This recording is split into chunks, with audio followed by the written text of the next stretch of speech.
23 ABC's Digital Update is brought to you by West Medical. Good evening, I'm Jessica Harrington. Here's what's making headlines around Kern County. The Kern County Fair Board held an emergency meeting last night to address a lack of funds during the pandemic. But for the first time, the board also acknowledged a state audit of misused funds was about them. It came up as they discussed the request for emergency funds to keep the fair running. One of the board members voiced concerns about how it would be portrayed by the media following the audit story is previously published, saying they weren't allowed to say anything about their audit. The CEO, Mike Alcott, added that the state rules about the audit still apply. The DA's office says they're still investigating and haven't determined if any criminal charges will be filed. You can listen to that portion of the meeting on our website, turn223.com. Traffic control will be needed on Weibel Road between Stockdale Highway and Bell Terrace tomorrow. Officials say crews will be placing concrete on the slope near the northbound Highway 99 to eastbound Highway 58 connector bridge. Flagging personnel will need to stop traffic for up to 5 minutes at a time between the hours of 6 a.m. and 5 p.m. tomorrow. Drivers are encouraged to use alternate routes or allow extra time to reach their destinations if they must travel through the area while work is underway. There are now 2 more free COVID-19 testing locations in Kern County. That includes the drive-through that's testing site at the Richard Prado Senior Center located at 2101 Ridge Street. That site is open Sunday through Friday from 8 a.m. to 2 p.m. Walk-in appointments are available at the Kern County Fairgrounds inside Building 4 located at 1142 South P Street. That's a new location, and they're open Tuesday to Saturday from 7 a.m. to 7 p.m. Also another free site, the Mojave Veterans Memorial Center, taking walk-in appointments for testing Tuesday to Saturday from 7 a.m. to 7 p.m. They are located at 15580 O Street in Mojave.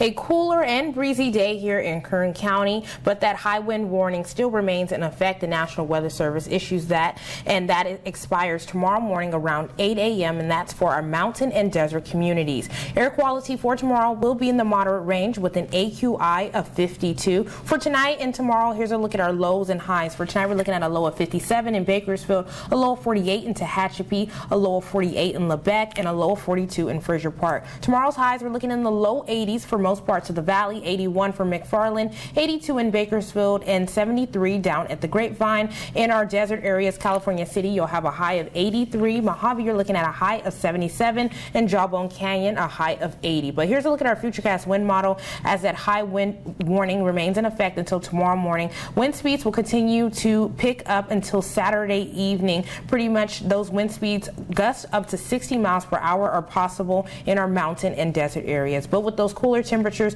we are expecting to have a major cool down for this weekend compared to yesterday when we saw that 90-degree heat. So by Monday, we're looking in the low 80s, but we will warm up by mid next week, and by next Thursday, possibly hitting that 90-degree mark again. But in our mountain areas, temperatures are cool as well. Kern River Valley, you're looking like you're going to stay in the mid 70s through the weekend. You'll warm right back up as well by mid next week into the mid 80s. And Tehachapi for tomorrow, you have a high of 66.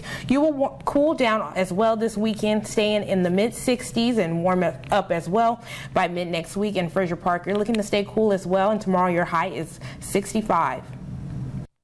That's your latest news and weather update. For the latest news anytime, be sure to log on to our website, turn223.com.